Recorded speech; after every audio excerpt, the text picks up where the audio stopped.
ha puesto a vivir juntos cuando nunca habíamos vivido juntos.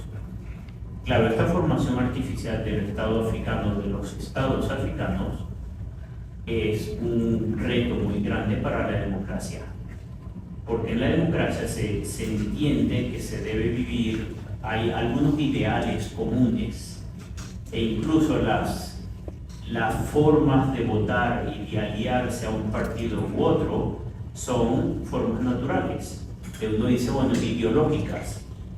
Me gusta este partido por esto y esto, y me gusta este partido por esto y esto.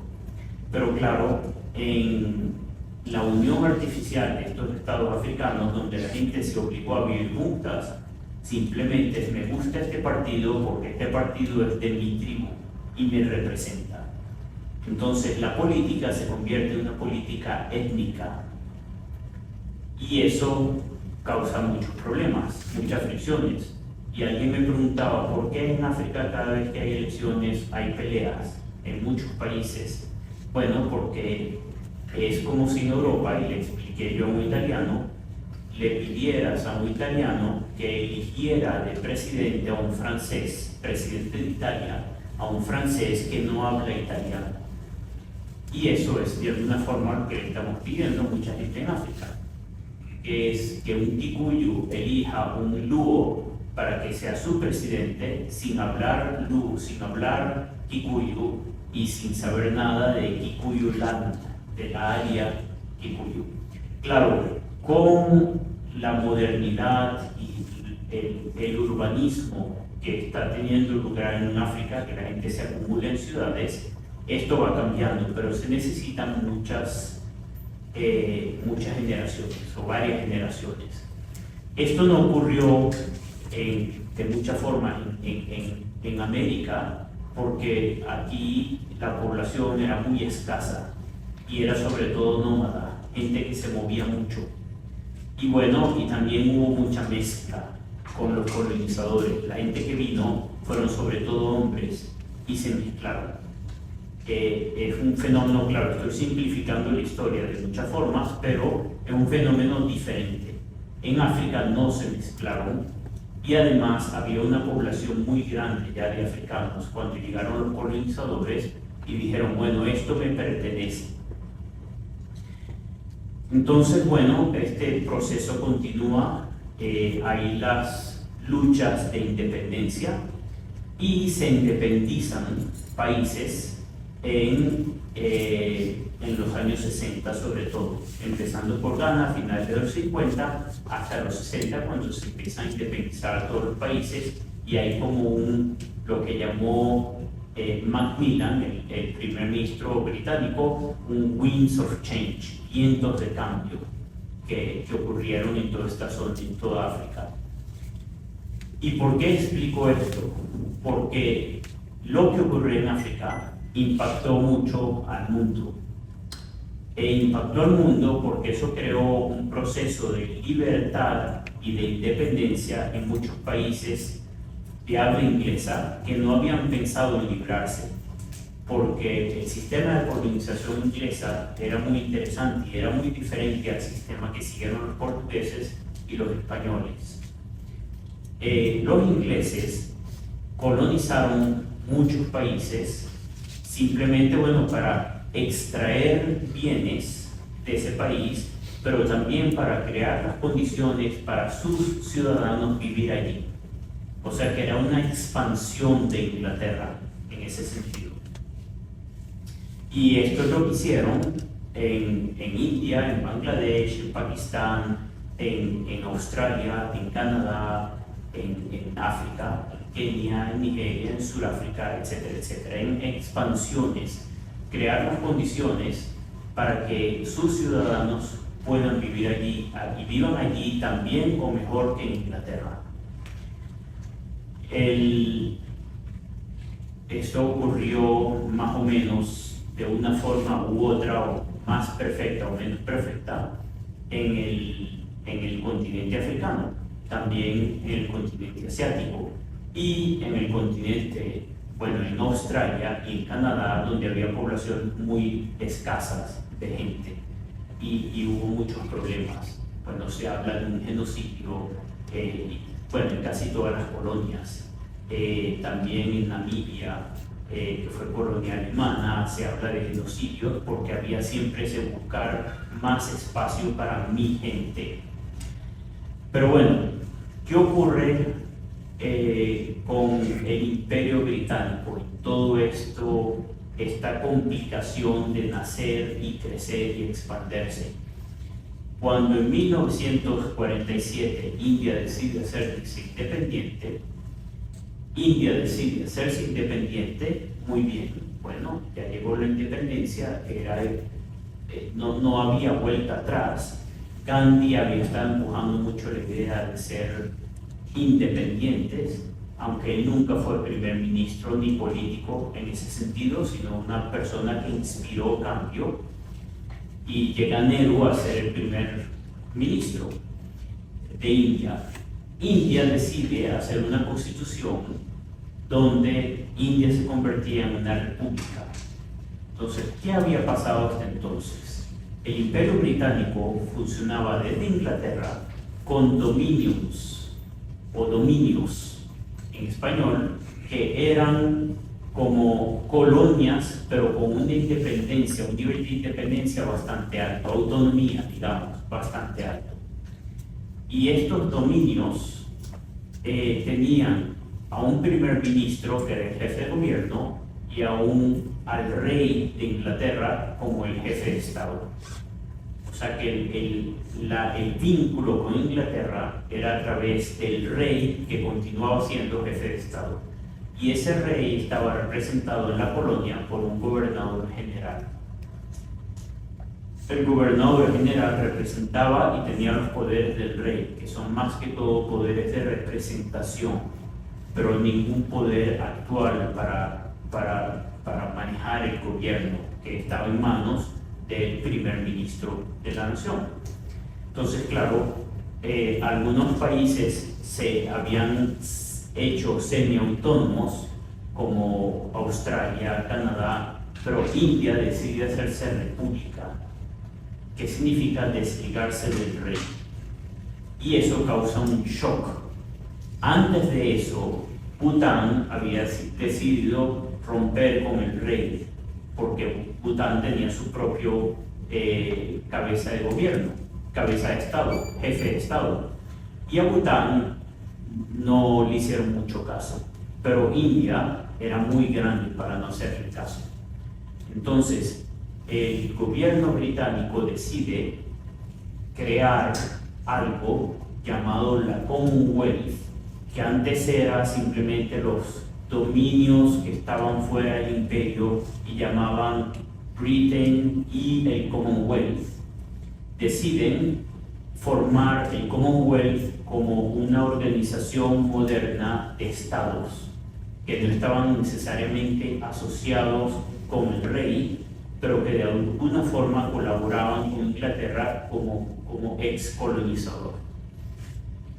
Y el secretariado de esa Commonwealth estaba en el Ministerio de Relaciones Exteriores de Inglaterra.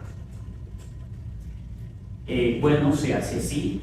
India se hace parte de la Commonwealth y hay varios estados que forman parte de esta Commonwealth moderna o mancomunidad moderna, que eran India, Sri Lanka, entonces se llamaba Ceylon, Pakistán, que se hizo Pakistán y Bangladesh, Canadá, Australia y Sudáfrica, que era un estado independiente, más o menos autónomo, pero con un sistema apartheid, que fue un desastre. Entonces, se unen estos países en esta mancomunidad donde colaboran entre ellos. Y uno de ellos, y después otros, 2, 3, 4, serían repúblicas. O sea que no estaban unidos al rey como cabeza de Estado. Siguen el proceso de independencia de muchos países. En los 50 se independiza Ghana y después de Ghana muchos otros países de África. Y estos países se independizaban, estaban todavía unidos a la reina, en este caso era la reina Isabel, después del 52, era la reina Isabel y la reina Isabel era la cabeza de gobierno, de Estado, la jefa de Estado de estos países. Pero los países en África empiezan a hacerse repúblicas. Y por ejemplo, en el 63 se independiza Kenia. Y Kenia decide, después de un año de ser independientes, romper los lazos con la monarquía y hacerse república. Y en lugar de un primer ministro, tendrían un presidente. Cambia la constitución y se hace república. Y cuando esto ocurre, bueno, la Commonwealth empieza a tener más repúblicas que dominios. Llega 1964 y 3 presidentes de África van a Inglaterra a decirle al primer ministro que se van de la Commonwealth. Y hay un tumulto increíble en el gobierno de Inglaterra y todo el mundo entra en pánico. Estos 3 países eran Ghana, Zambia y Tanzania, que entonces era Tanganica, porque Tanzania es la unión de Tanganica y Zanzíbar, que es una isla, y se hace Tanzania. Estos 3 países tenían líderes que eran líderes impresionantes, personas de muchas ideas en África, que eran Kwame Nkrumah en Ghana, Julius Nyerere en Tanzania y Kenneth Kaunda en Zambia. Y dicen, nos vamos. ¿Por qué? Porque no nos hicimos independientes para estar en una organización que está dentro del Ministerio de Asuntos Exteriores de Inglaterra. Y la reina Isabel tiene una idea muy interesante, que es decirle, bueno, que se salgan del Ministerio de Asuntos Exteriores y yo les doy Marlborough House, que es un palacio que le pertenecía a la reina y donde vivieron muchos de los reyes y de sus abuelos y tatarabuelos, y les doy ese palacio para que sea la sede de la Commonwealth. Y así es como la Commonwealth sale del Ministerio de Asuntos Exteriores de Inglaterra, que nunca cambió el nombre, se continúa llamando hoy en día Foreign Commonwealth Office, pero ya Commonwealth no está allí. Se sale de allí y se convierte en una institución intergubernamental independiente de estados iguales. Eso significó gran progreso para las excolonias, que se estaban sentando en la mesa al mismo nivel y con el mismo poder que el excolonizador, y también significó gran humildad para Inglaterra de sentarse en una mesa con el mismo poder que las excolonias, porque muchos otros países lo hicieron aquello. Y bueno, así se forma lo que es hoy en día la Commonwealth, una mancomunidad de países iguales, 53 países de 2.7 billones o 1.000 millones de personas. El 60% es de menos de 30 años de edad y donde se hace mucha colaboración y cooperación. ¿Es esto importante en el mundo de hoy? Sí, pero el mundo está cambiando y de forma radical. Cuando se formaron las instituciones intergubernamentales como existen hoy en día, eso fue hace 168 años, con la primera que se fundó, que fue la International Telegraphic Union, que después se convirtió en la Organización Mundial de Telecomunicaciones. Se fundó porque lo primero que salió de las fronteras de un país y que se movía más rápido que la gente era el telégrafo. Y claro, habían diferentes leyes en diferentes países y eso había que armonizarlo. Entonces, claro, se crea la Unión Internacional Telegráfica para armonizar todas estas leyes y regulaciones de manera que los telegramas se pudieran mandar y recibir y hubiera un sistema armónico de funcionar. Entonces se crean estas instituciones para unir a los países como medio de unión, pero hoy en día ya hay unión porque hay social media y hay email y hay WhatsApp. Entonces, ¿cuál es la necesidad de tener en un país instituciones internacionales o ser miembro de instituciones internacionales que cuestan mucho dinero porque las pagan los países con suscripciones? Por ejemplo, la Commonwealth es financiada por los 56 países que son miembros. Entonces, ¿por qué tengo que pagar una institución cara y que cuesta mucho dinero y que está en Londres cuando hay un grupo de WhatsApp de presidentes de la Commonwealth? Porque tiene un grupo de WhatsApp.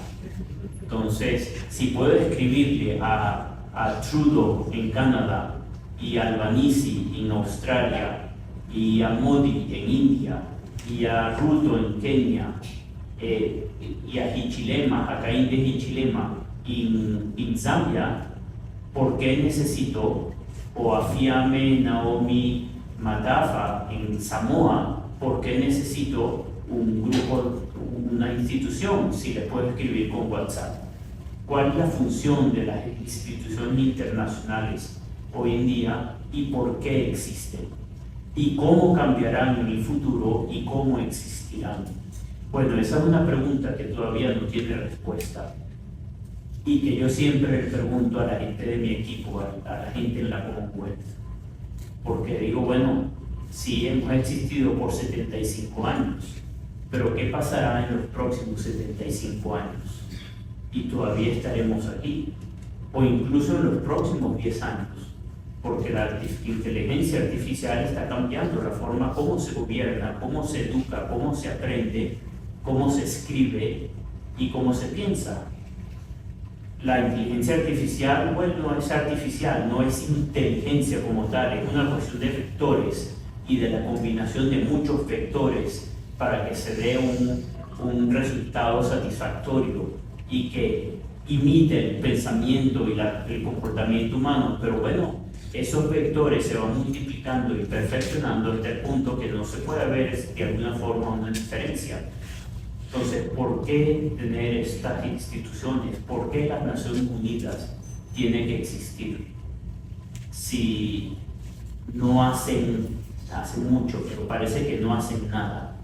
¿Y por qué tiene que haber una institución en Nueva York que cuesta tantos miles de millones de dólares, donde los 5 países más importantes, que son el P5, los 5 miembros permanentes del Consejo de Seguridad, son los 5 países que producen más armas en el mundo?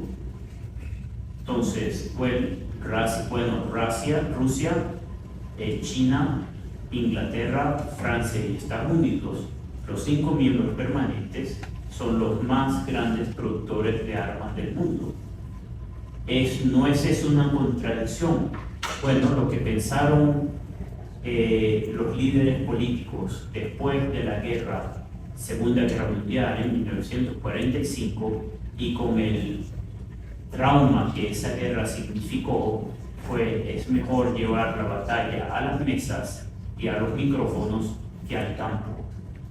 O sea, que es mejor pelear y pelearse en un auditorio con micrófonos y con ideas que pelearse en un campo de batalla donde podamos destruirnos a sí mismos, porque el factor nuclear importa muchísimo. Bueno, esas son algunas de las ideas interesantes que estamos viviendo. ¿Qué hace la Commonwealth con todo esto?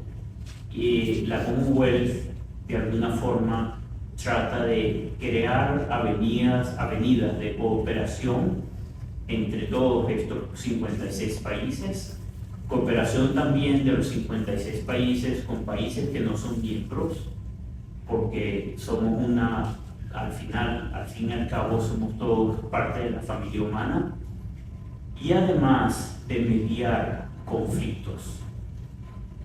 ¿Qué tipo de conflictos? Bueno, sobre todo los conflictos que nacen de una democracia representativa. Es impresionante cómo el mundo se ha polarizado. Se ha polarizado Estados Unidos, donde todo lo que hace un republicano es mal visto por un demócrata, y todo lo que hace un demócrata es mal visto por un republicano, pero de manera radical. Y esa radicalización no es propia de Estados Unidos, es algo que es propio de casi todos nuestros países. Pasa en Kenia, en Nigeria, en Sudáfrica, en Canadá, en Australia. Es un fenómeno mundial. Y las redes sociales lo han incrementado y lo han acentuado. ¿Por qué? Porque las redes sociales son productos de un medio, de una información que yo escojo, elijo y produzco también. La producimos nosotros y además filtramos a quien no nos gusta. En el pasado, cuando uno compraba el periódico, leías de todo. El periódico era un listado de los pecados del día anterior, todas las malas noticias, todo lo malo que pasó en el mundo. Pero bueno, hoy en día se puede filtrar el periódico. Lo filtras en tu móvil y lo filtras en X, en Instagram, en Facebook, en cualquiera de las plataformas que usemos. ¿Por qué? Porque yo elijo a quién seguir y a quién bloquear. Y este ejercicio que resguarda mucho, que da mucho placer a uno, a este lo bloqueo porque es un idiota y al otro lo sigo, causa mucho daño a la información que recibimos, porque estamos filtrando cosas y escuchando solo a lo que en principio estamos de acuerdo. Y algo que Felipe me decía es que, bueno, hay unas estadísticas que dan miedo, hechas aquí en Honduras, por el 47% de la gente toma decisiones basadas en las redes sociales, en lo que lee. Y uno dice, bueno, eso es la mitad del país, está tomando decisiones de qué estudiar, con quién casarse, qué hacer, qué pensar, por quién votar, por lo que leemos en las redes sociales.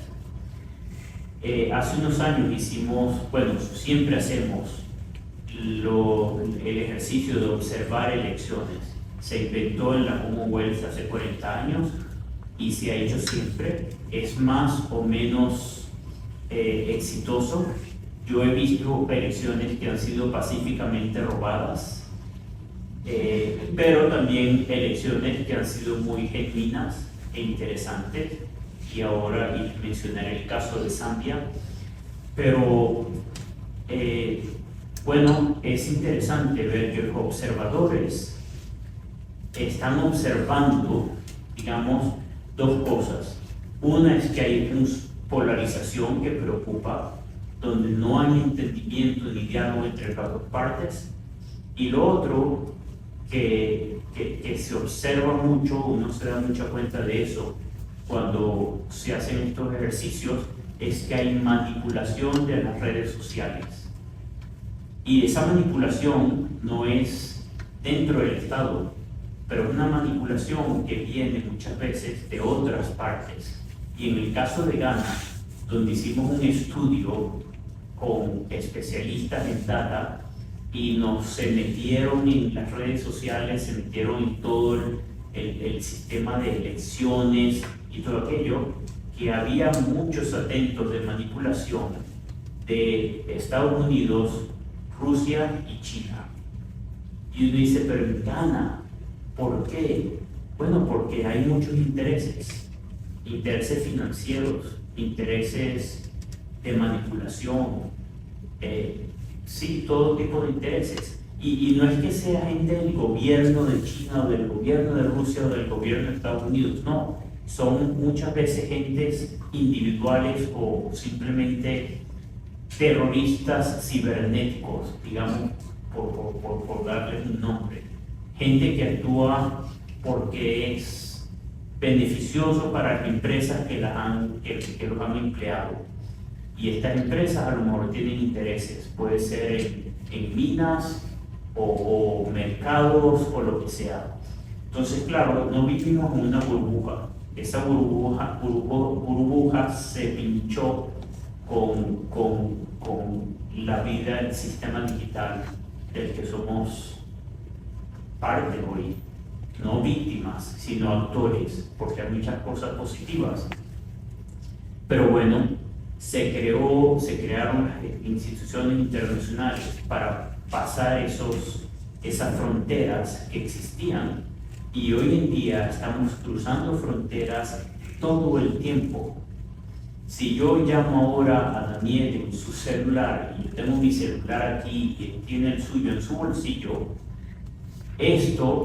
lo que pasará con mi celular y las señales que mando son producto del derecho internacional, público y privado, porque esta señal no va directo a su móvil, sino que va a un satélite, y el satélite lo envía a una torre, y esa torre identifica dónde está el teléfono celular de Daniel, y allí él coge la llamada.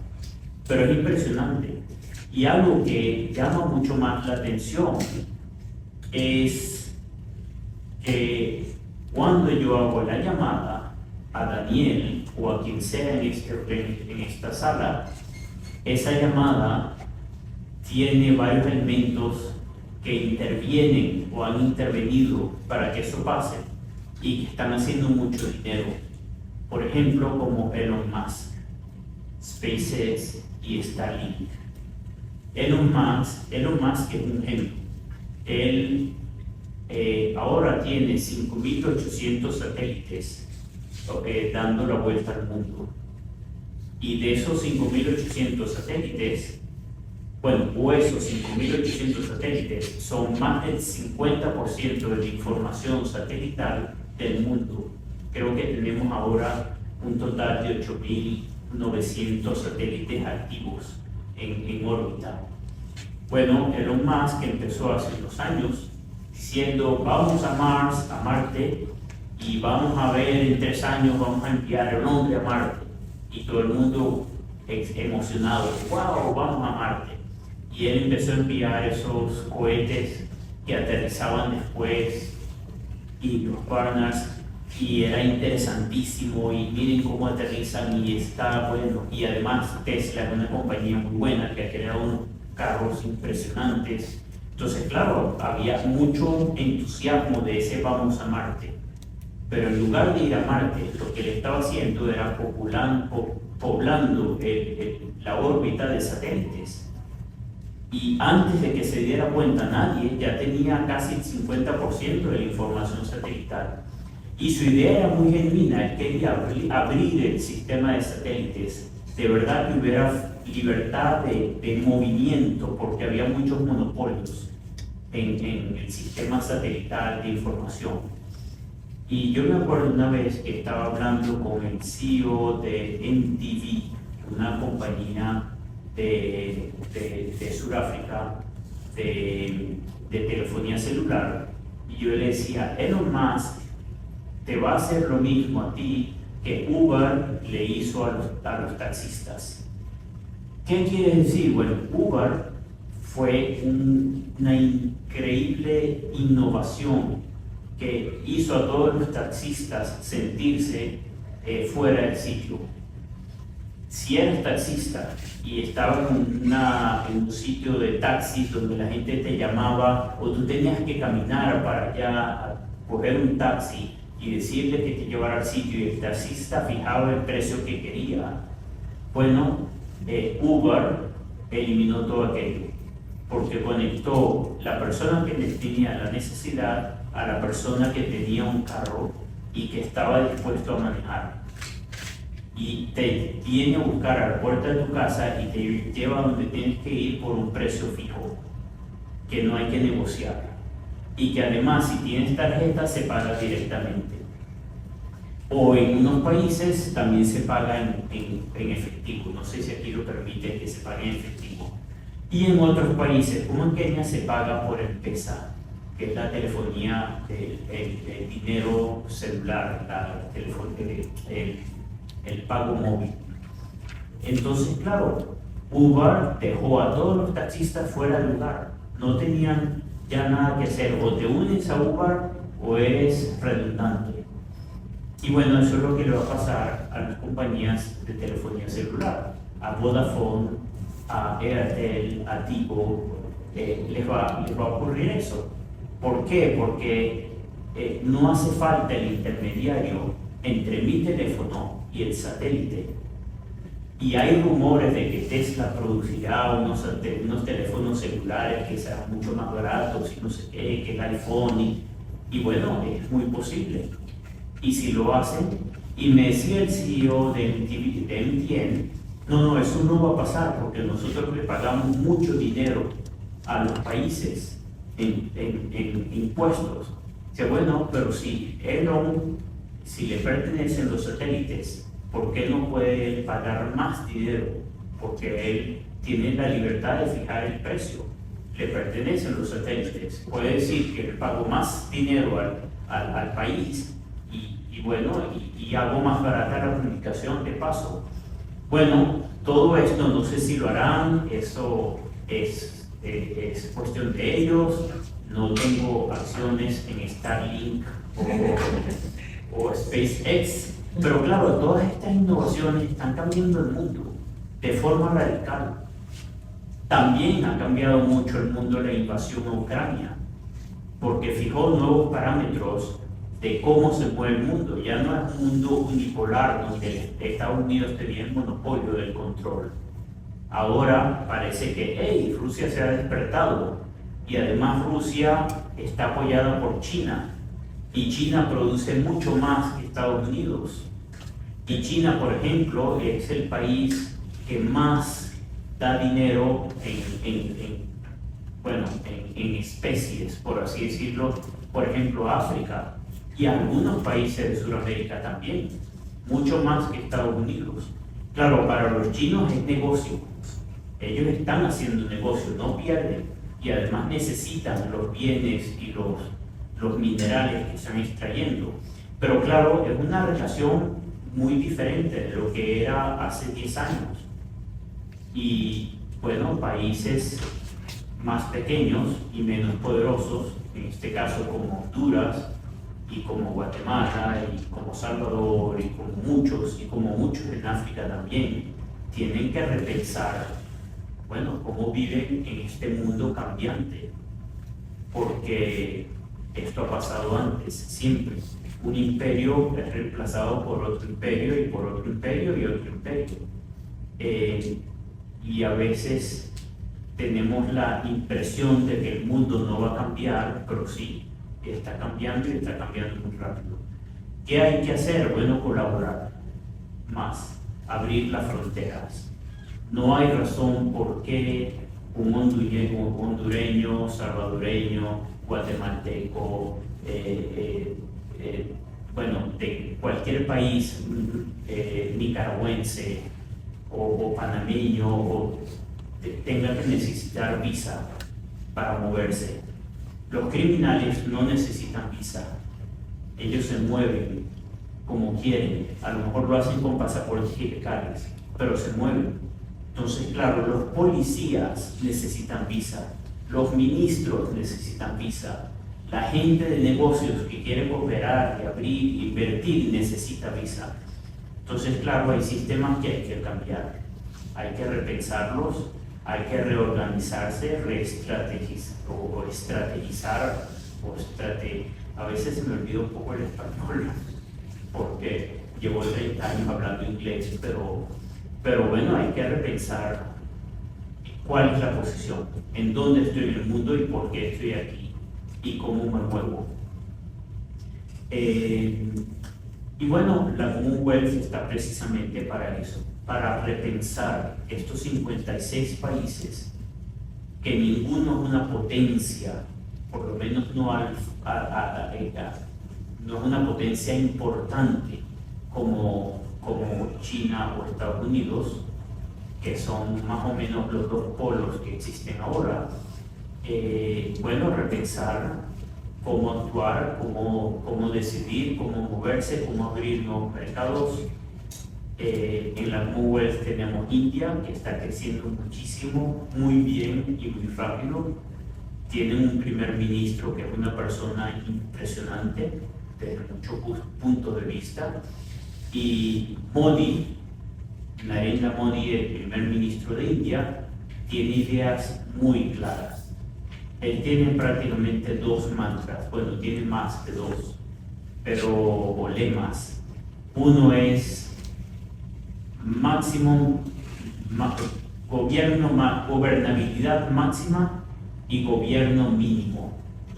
O sea, que haya mucha buena gobernanza, pero con un gobierno mínimo. Y para esto se necesita inteligencia artificial y el desarrollo digital, porque esto hace que se pueda expandir la gobernabilidad, pero sin expandir el gobierno en números. Y es muy interesante. Y de hecho funciona muy bien. El sistema de servicio público de India está mejorando muchísimo. Tienen problemas con el sistema judicial de justicia, es todavía un poco desastroso, muy desorganizado, gracias a nosotros los abogados, porque de alguna forma vivimos de eso, que es un problema que hay que resolver. Y el segundo es People Policy Process, que es la gente, la política y el proceso, y no de la otra forma como en muchos países existe, que el proceso es lo más importante y después las políticas y después la gente, que es el error que normalmente cometemos. Entonces, India se está moviendo en una dirección interesante, están creciendo muchísimo y bueno, son 1.5 billones de personas, es un mercado impresionante y que abarca todos los continentes, llegan a todos los continentes. Y además no tienen una visión agresiva de recolonizar, es simplemente negocios. El otro país que era una potencia en el pasado y ya no lo es Inglaterra. Inglaterra fue una potencia muy importante, fue el imperio más grande del mundo, pero ya no lo es. Y no es ni la sombra de lo que era después de que salieron de la Unión Europea. En mi opinión, y esa es mi opinión personal, fue un error muy grande. ¿Por qué? Porque se expusieron. Antes, Inglaterra se escondía detrás del poder europeo y cuando hablaban en nombre de Europa. Pero una vez que dejaron a Europa, como si hubieran entrado en la fila, pero al final, después de Portugal, España, Italia, cualquier país europeo, no importa lo pequeño que sea, era más importante, porque en la unión está la fuerza.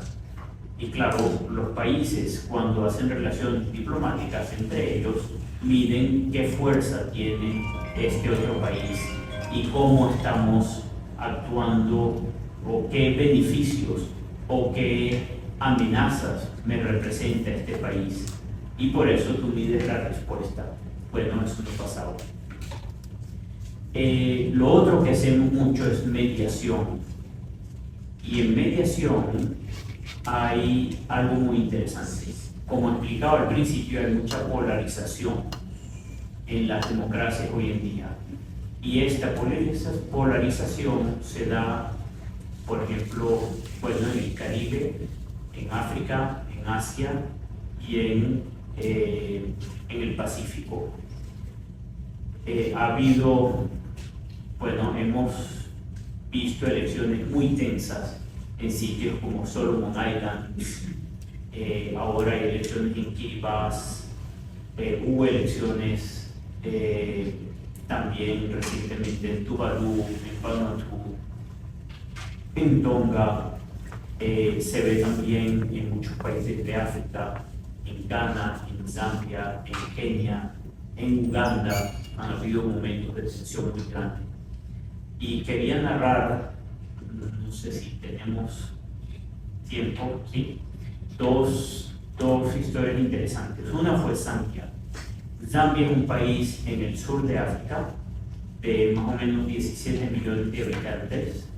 Es un país que tiene minas de cobre, en cobre es muy rico, y tenía un gobierno que, bueno, tenía sus problemas. Edgar Lungu era el presidente y él habían ido a elecciones y él era el candidato a la presidencia del partido de gobierno como presidente que era. Y el candidato de la oposición era Hakainde Hichilema. Hakainde Hichilema era un hombre de empresa muy prestigioso, muy querido y además bastante popular. Y Edgar Lungu había puesto a Hakainde Hichilema 16 veces en prisión por cualquier excusa. Y el terreno de la elección no era exactamente, digamos que justo, sino que era como jugar fútbol en un campo así, donde el gobierno está aquí y la oposición está aquí. O sea que meter un gol era muy difícil. Pero bueno, la comisión electoral hizo su trabajo. Las elecciones ocurrieron y estaba yo allí con Jakaya Kikwete, el expresidente de Tanzania, un hombre de mucho prestigio que hizo un buen trabajo en Tanzania por 10 años como presidente y después se retiró. Y con Jakaya Kikwete fuimos a ver a Edgar Lungu. Y Edgar Lungu nos dijo en State House: yo podría perder las elecciones, pero yo nunca le daré el poder a este hombre, a Hichilema. Nunca, a él nunca. Y decía así. Y claro, nosotros nos veíamos y decíamos, bueno, ¿y a quién se lo va a dar? Pero si este es el candidato que más probablemente podría ganar, es el único candidato de oposición. Y claro, cuando fuimos a ver a Hichilema, él, bueno, odiaba al presidente porque lo había puesto en prisión 16 veces. Y una vez tuvimos que negociar la libertad de Hichilema yendo en helicóptero desde State House a la prisión y negociando con el presidente y con Hichilema, y con otra vez Lungu y Hichilema, hasta que acordaron algo y salió de prisión. Entonces, bueno, pasan las elecciones, empiezan a dar los resultados. Hakainde Hichilema va muy bien y Edgar Lungu va muy mal. Un error garrafal. A las 12 del mediodía del día de elecciones, Edgar Lungu cortó internet en el país.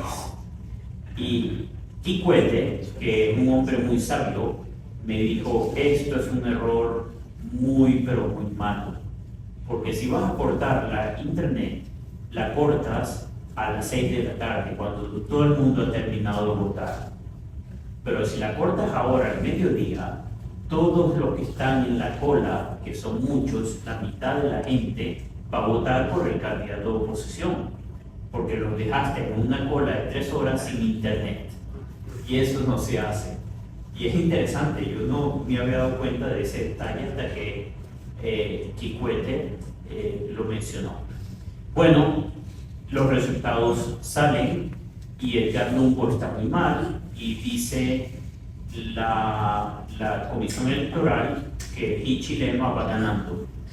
Y empieza el embajador de Estados Unidos y el embajador de Inglaterra, vienen a vernos y empiezan a poner presión. Me decían a mí: no tienes que hablar con Kikwete para que vaya a la prensa y dé apoyo a Hichilema, porque Hichilema ganó.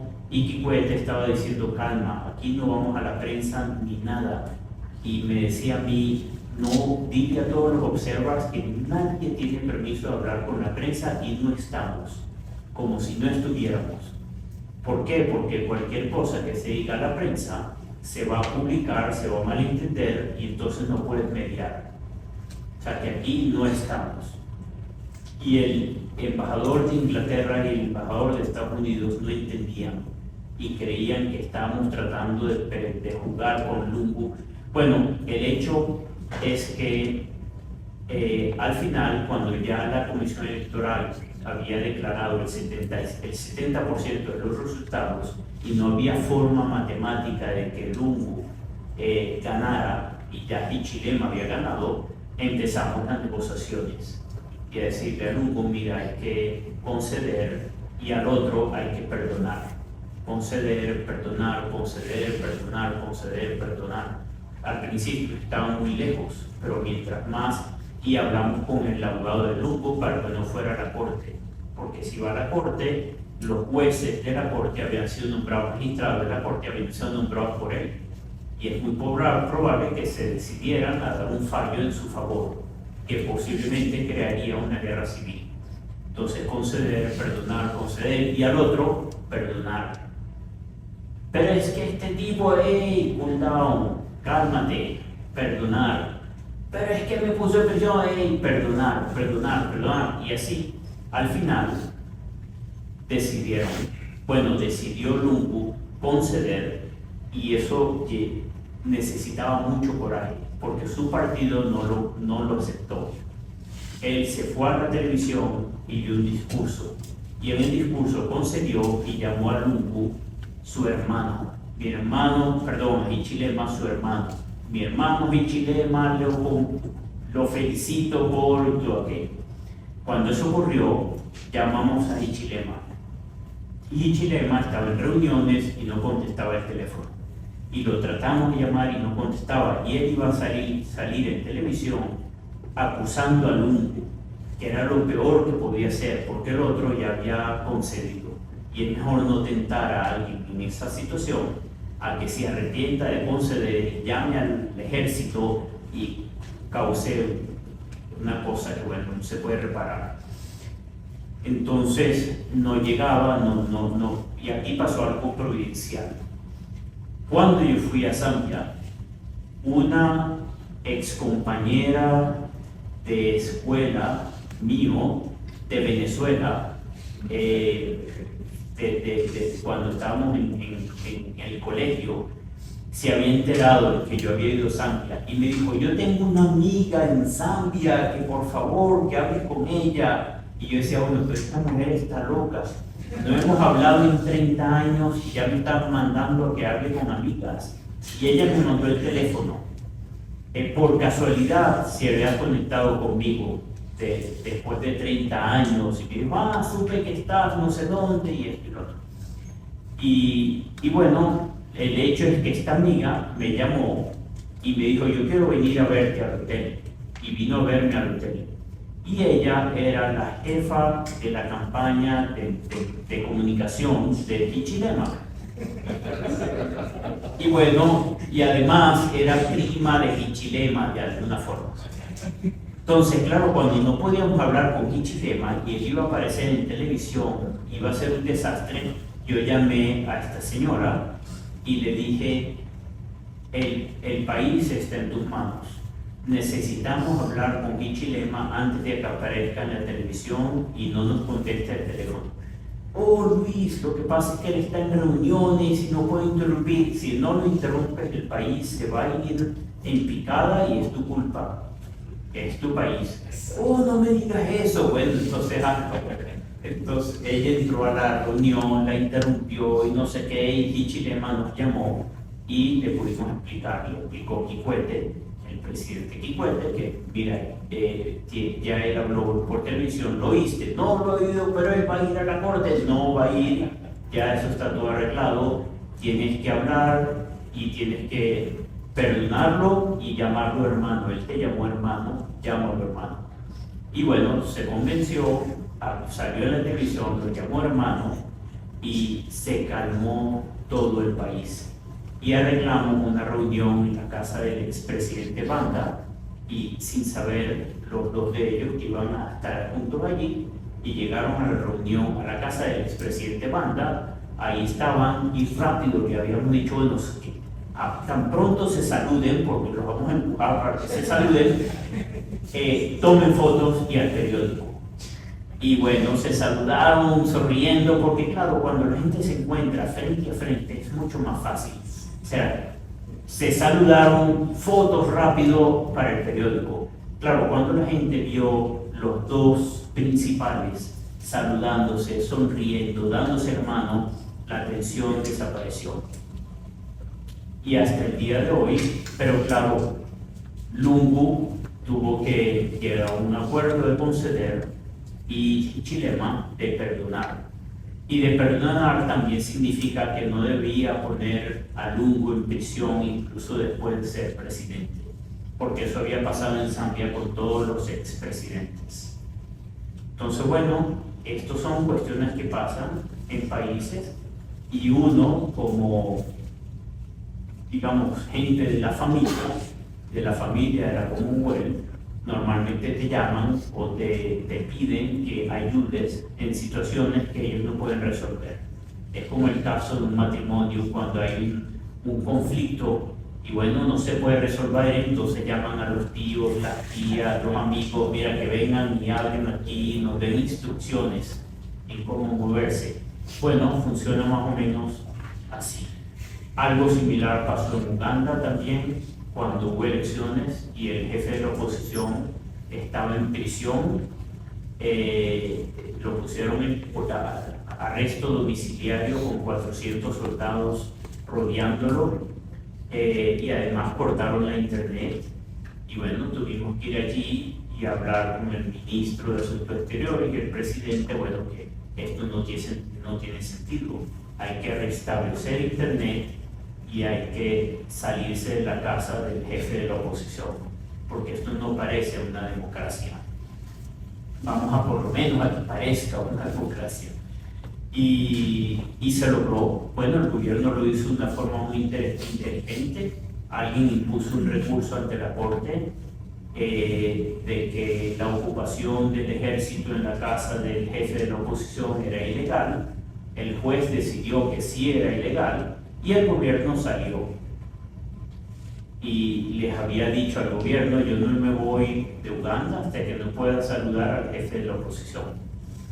Y bueno, retrasé mi salida del país. En algún momento sentí que estaba la cosa como en peligro, pero sí, el gobierno salió la decisión y se fueron de la casa del jefe de la oposición y pude ir a la casa, saludarlo y tomarme una foto y enseñarle al mundo, bueno, que el tipo estaba vivo y estaba bien y todavía y estaba además libre, que era muy importante. O sea que estas cosas pasan y a veces uno no se da cuenta. ¿Qué he descubierto en la Commonwealth y en mi posición?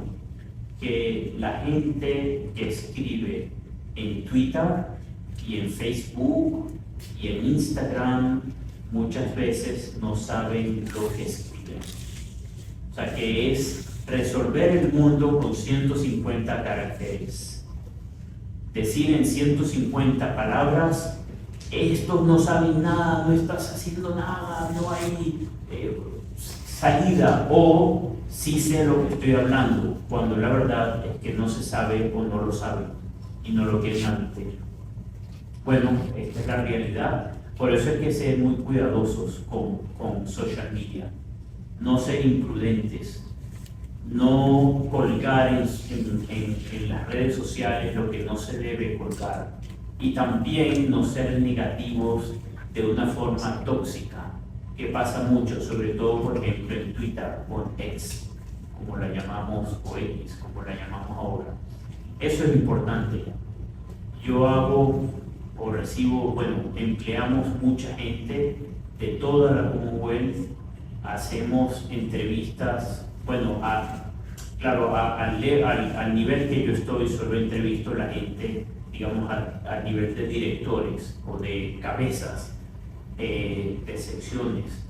Y entre esos, muchas veces, cuando a uno le envía el reporte de quienes han sido clasificados para la lista de las entrevistas, porque hay muchos que no entran en la lista, parte de lo que el sistema toma en cuenta es la participación en las redes sociales. Significa que una participación negativa no te ayuda a conseguir un trabajo. O sea que si tú en las redes sociales eres venenoso, pues no, ninguna compañía seria o organización internacional querrá tener una persona venenosa entre sus miembros de staff o una persona inmoral o porque yo publico siempre que mi cuerpo es tan perfecto.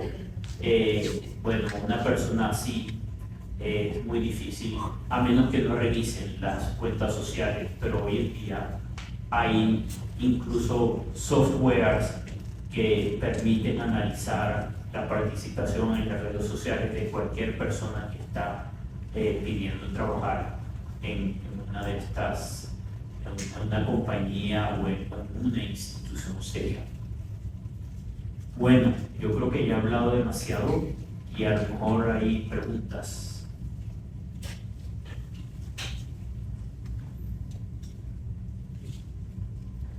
Por allá atrás hay una pregunta.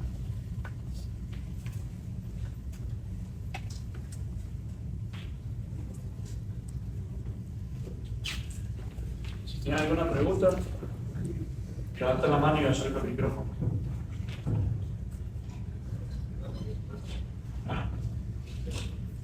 Sí, bueno, yo un comentario y tal vez una aclaración. La primera sería que, bueno, usted dijo durante el conversatorio de que no había como un motivo para una organización internacional ya, porque las barreras como que se habían caído. Pero me parece que como humanos esas barreras siempre van a estar, especialmente porque usted termina mencionando el papel de la conciliación, de ser un mediador. Yo creo que esas son unas barreras que siempre van a permanecer y que la Commonwealth como organización internacional es la encargada de bajarlas y de mantener todo en control. De hecho sería genial que aquí en Centroamérica tuviéramos algo así porque realmente no lo tenemos y creo que resolvería pues bastantes problemas, porque entiendo también de que no solo es algo de entre países, sino que también se preocupan por los países en sí, porque usted dice que hay oposiciones dentro de los países y que se tratan de resolver esos conflictos. Y creo que eso sería pues, primordial en un país como Honduras. Y lo segundo sería el primer mantra del primer ministro de India, que no sé si lo entendí de la manera correcta. Él lo que intenta es de que el gobierno haya menos del gobierno, menos personas en él trabajando y que se vuelva como, más que todo en la teoría, que sea un ente regulador y que todas las personas vayan al ámbito privado, digamos, y que el Estado solo regule y se crezca por medio del ámbito privado, digamos. Solo eso.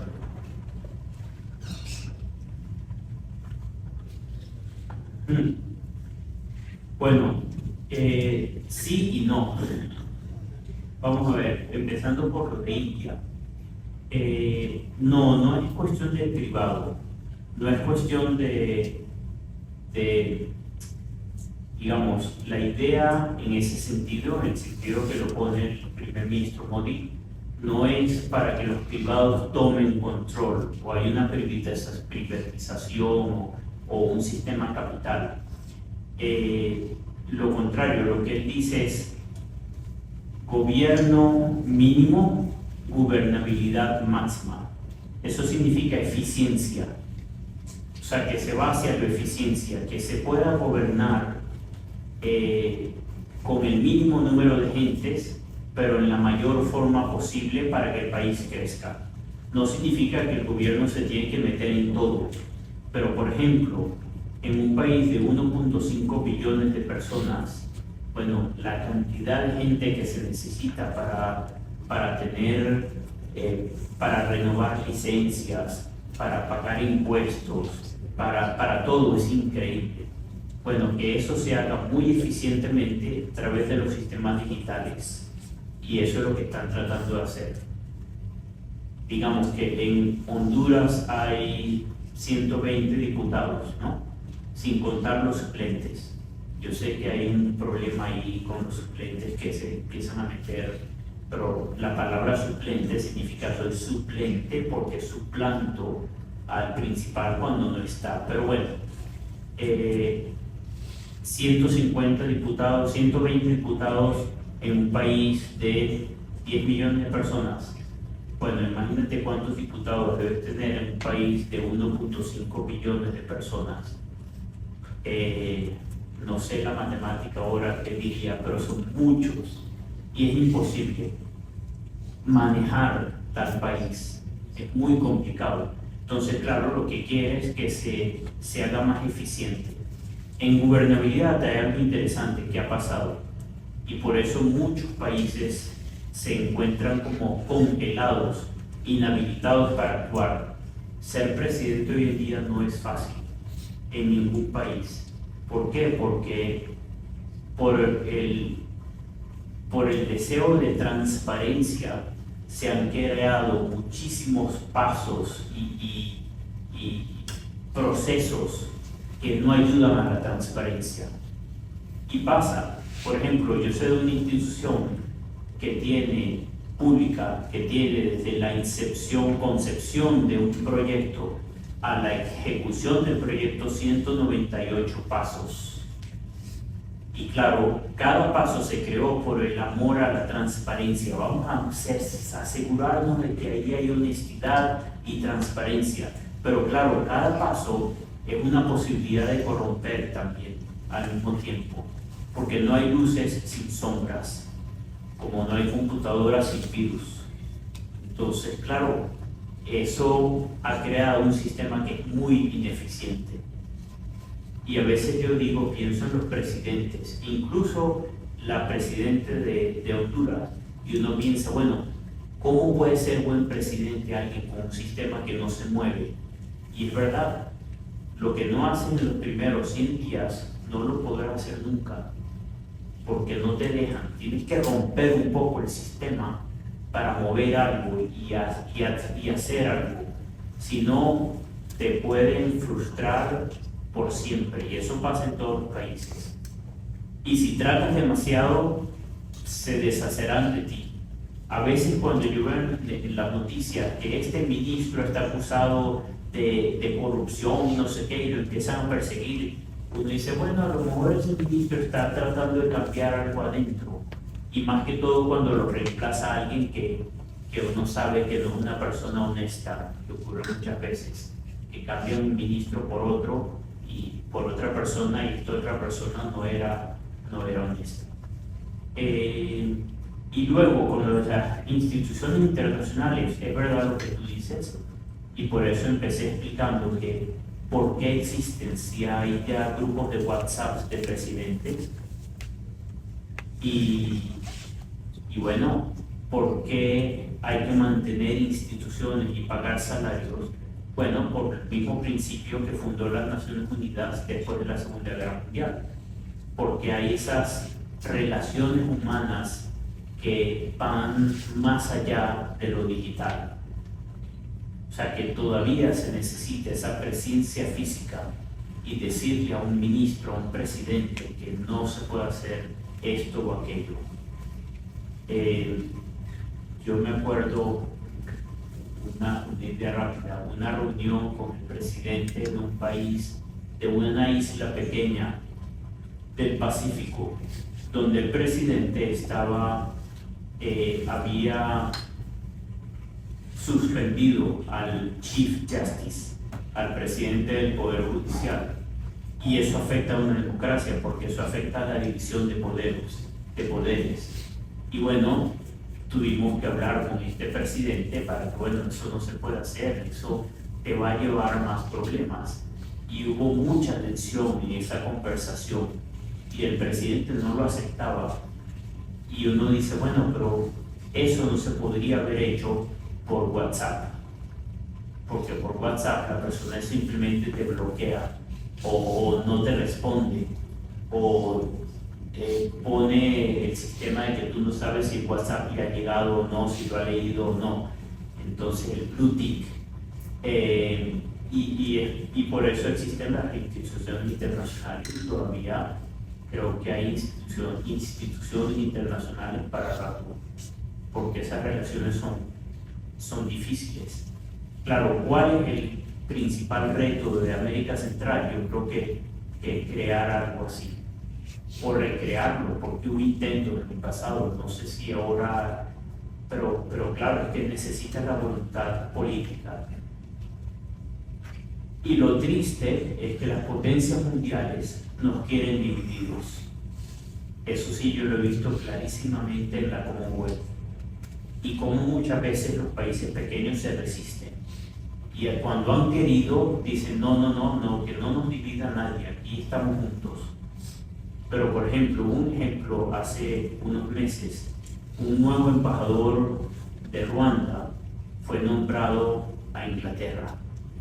Y el gobierno inglés pasó 6 meses discutiendo el asunto en el Parlamento, si lo aceptamos o no lo aceptamos, y más o menos tratando de demostrarle a Ruanda que nosotros tenemos más poder o algo así.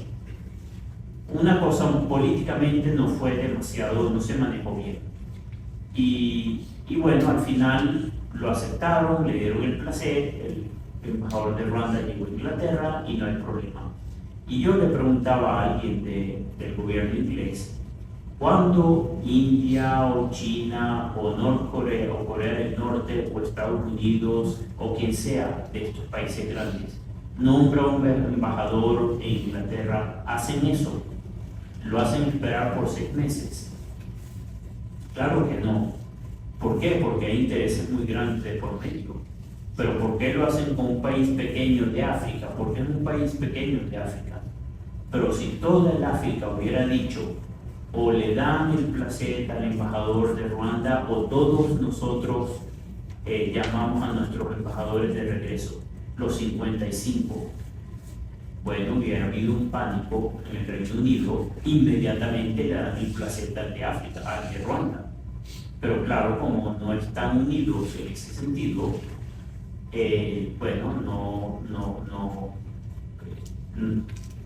países grandes, queriendo o sin querer, a lo mejor no es el gobierno, pero es el parlamento, pueden abusar del tamaño. O sea que esto es interesante, y mientras estemos divididos y pequeños, somos víctimas de, por lo menos potencialmente, de ese abuso.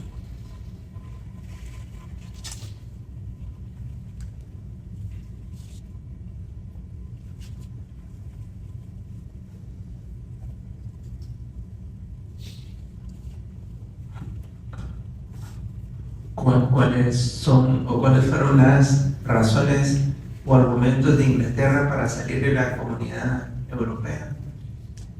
Ajá.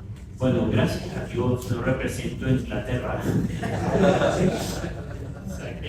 ¿Qué pasa? Que Inglaterra es un país, bueno, que colonizó a casi todo el mundo y ahora todo el mundo quiere ir a Inglaterra. Y eso creó una tensión muy grande, porque hay una inmigración muy grande y naturalmente la gente que está teniendo menos hijos, porque los europeos tienen menos hijos, se siente como, bueno, es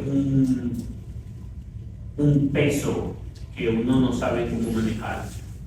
Y eso llevó a que se construyera esa propaganda de que no hay que salirse de Europa porque aquí nos están llegando demasiados invasores.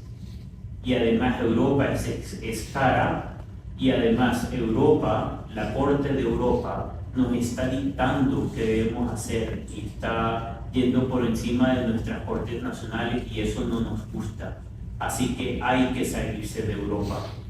O sea que fue una jugada un poco en ese sentido mal planeada, sin haber sido planificada propiamente cuáles eran las consecuencias de salirse de Europa.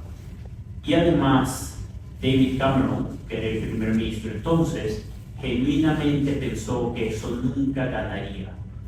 Y para él ese referéndum era una forma de alguna forma de acentuarse en el poder, digamos, de juntar todas las piezas que estaban un poco dispersas en el Partido Conservador. Claro, ocurre este referéndum y para sorpresa de todos gana el queremos salirnos de Europa. Y claro, una vez que gana el queremos salirnos de Europa, hay que salirse de Europa. Como David Cameron no estaba de acuerdo, él renunció. Y como no sabían a quién nombrar, porque toda la gente sensata de alguna forma estaba en contra de ese paso loco, bueno, terminamos con Boris Johnson en el poder. Y Boris Johnson, que es una persona muy...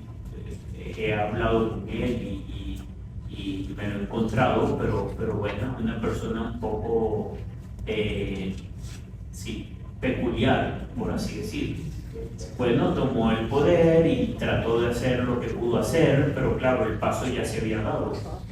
Y yo creo que Inglaterra nunca se dio cuenta de las implicaciones. Por ejemplo, todos los acuerdos de comercio se habían hecho desde los años 70 con Europa, a través de Europa. Y de repente Inglaterra tuvo que hacer todos los convenios, rehacer todos los convenios por su cuenta. Todos los asuntos de visa, de residencia, de flujos de dinero entre Europa e Inglaterra se tuvieron que rehacer. Y eso causó daño, está causando un daño que todavía no se ha visto en full, pero en totalidad. Pero, por ejemplo, en diciembre del 2021, la